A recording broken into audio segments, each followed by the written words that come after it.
Only one day left to have the experts analyze your dreams. Faculty members at the Missouri-based School of Metaphysics are running their 12th annual National Dream Hotline. This dream team will interpret dreams from callers until midnight on Sunday, no matter how strange the dream may be. To get the meaning behind your dreams, you can call the National Dream Hotline at 417-345-8411. The school's chancellor says understanding dreams help people understand their purpose in life.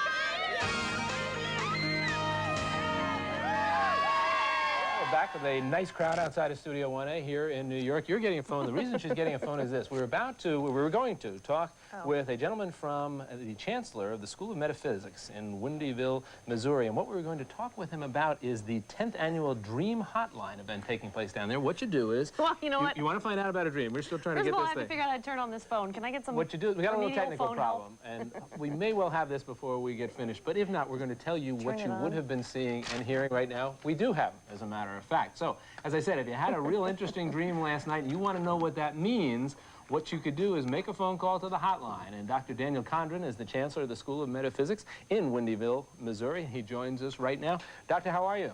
Great. Good. Let me ask you this. If I made a phone call, if I had a dream, I woke up this morning, I said, I want to find out what this means. I dial the number. What happens after I dial it? Well, one of our faculty will answer the phone and say, National Dream Hotline, do you have a dream you'd like interpreted? And then you can relate the dream. We'll interpret the dream and give you some suggestions and insights on how to use it in your life, hopefully so that you can lead a better life. Can you, if I were to call you this morning, can your faculty member really interpret this without knowing anything about me and who I am?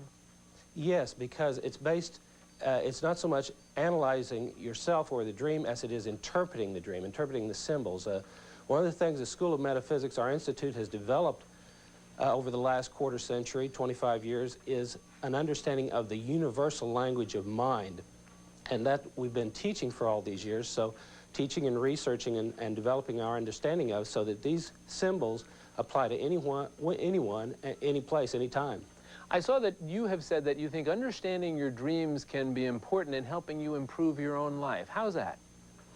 Well, if you have, in a number of ways, in just about every way, because the dreams are in fact communication from our subconscious or sleeping mind to our waking or conscious mind. So it gives you instant feedback. The dreams give you instant feedback on the previous day's experience and your consciousness about that experience. So if you have habits, it will give you insight into those habits and help you to see what you can do about them. If you need to be more motivated, if you have willpower, or if you need more willpower or imagination, whatever the quality is that you most need to develop, it's revealed right there in your dream. We often see that one of the more common dreams that people have is this one where you find yourself on your way to an exam in school that you didn't study for, you never went to the class at all, you didn't even know you had this class. Is that one of the more common ones that you see in response to the hotline?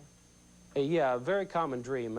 Where you're at a college or university or a school, right. And what does that one mean? You're on your way to the class, and all of a sudden you realize that it's the last day of the semester, you haven't studied all semester, and you're not prepared. And usually that's indicative that there's learning going on in the dreamer's life, but there's a need to be more prepared for the challenges that are coming up, and that what they need to do to be prepared for those challenges.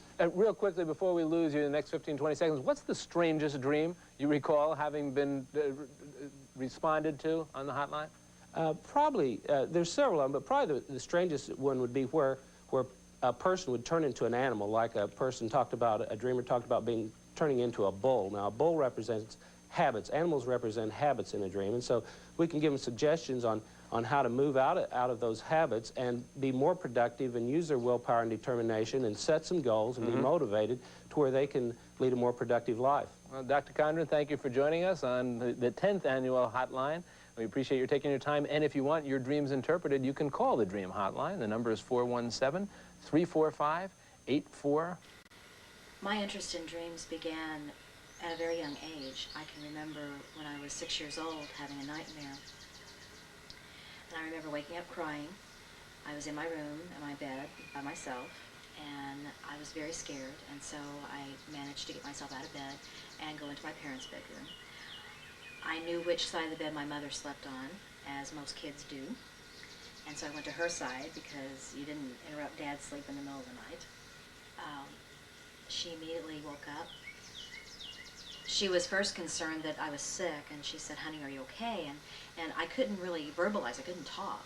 So I nodded my head through the tears, and she held me, and she said, "Did you have a bad dream?" And I nodded furiously, and she comforted me.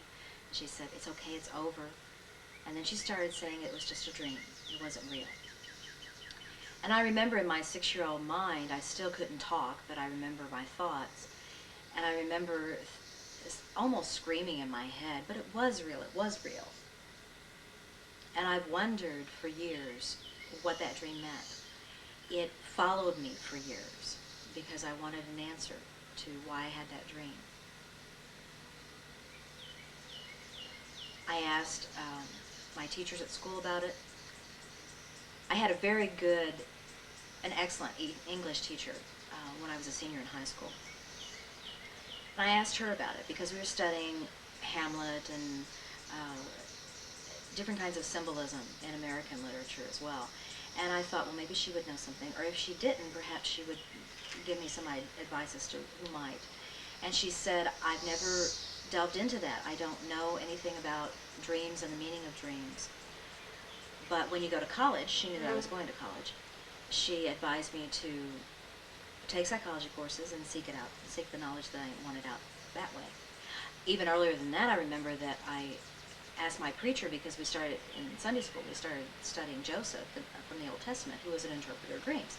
And I thought, aha, now I finally found someone who perhaps can help and can give me some insight into what this dream, as well as other dreams by then that I had, were. And I went to my minister, who I respected greatly. He was a wonderful man.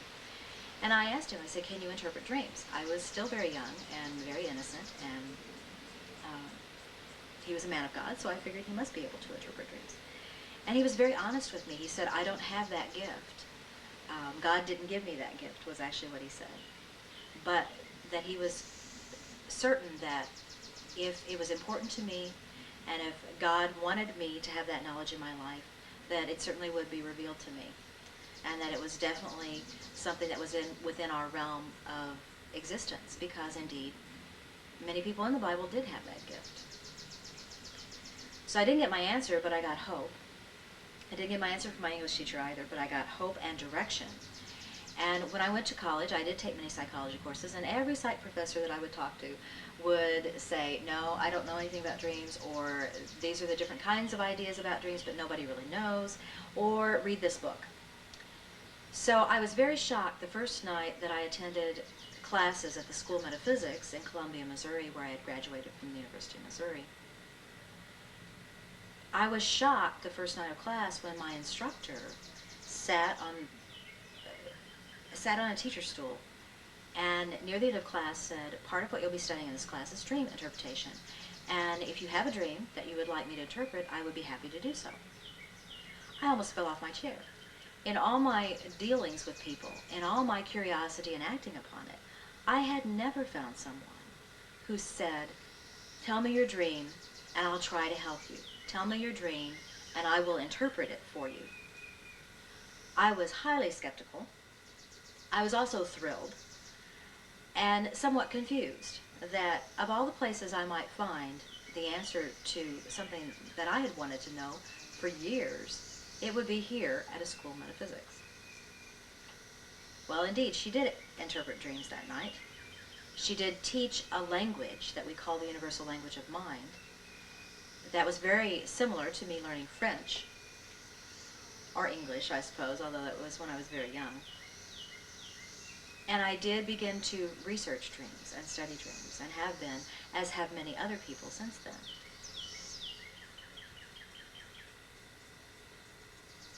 That desire to understand my own experience turned into a desire to help other people with their experiences, and to begin to recognize through the years as I studied and taught what I had learned, I began to realize that this simple idea of interpreting dreams, of understanding what dreams mean, can very much be a key to peace of mind within the individuals and therefore world peace, to the transformation of consciousness that I think we are embarking upon at this stage of man's spiritual as well as physical evolution, and can, in a very practical sense, be our key to be free from fear. It was in the recent years of the National Dream Hotline when I began to realize that what I really wanted to accomplish in my life with this research and study and knowledge, just unbelievable knowledge, is to aid adults to learn so that they can teach their children, so that we can raise a generation without fear. Because you see, as a child, I still was scared of my nightmare because I didn't understand it. The love and the comfort that my mother and my father gave to me was irreplaceable. But it did not replace the fear and the anxiety of not knowing, of not understanding. The development of consciousness, the development of self-awareness, the edict to know thyself that has been professed by people throughout the ages, visionaries throughout the ages, great thinkers throughout the ages, really is upon us. And understanding our dreams and being able to use them in our everyday existence for the wisdom that they offer us is very much a part of the maturing of consciousness of everyone on this planet.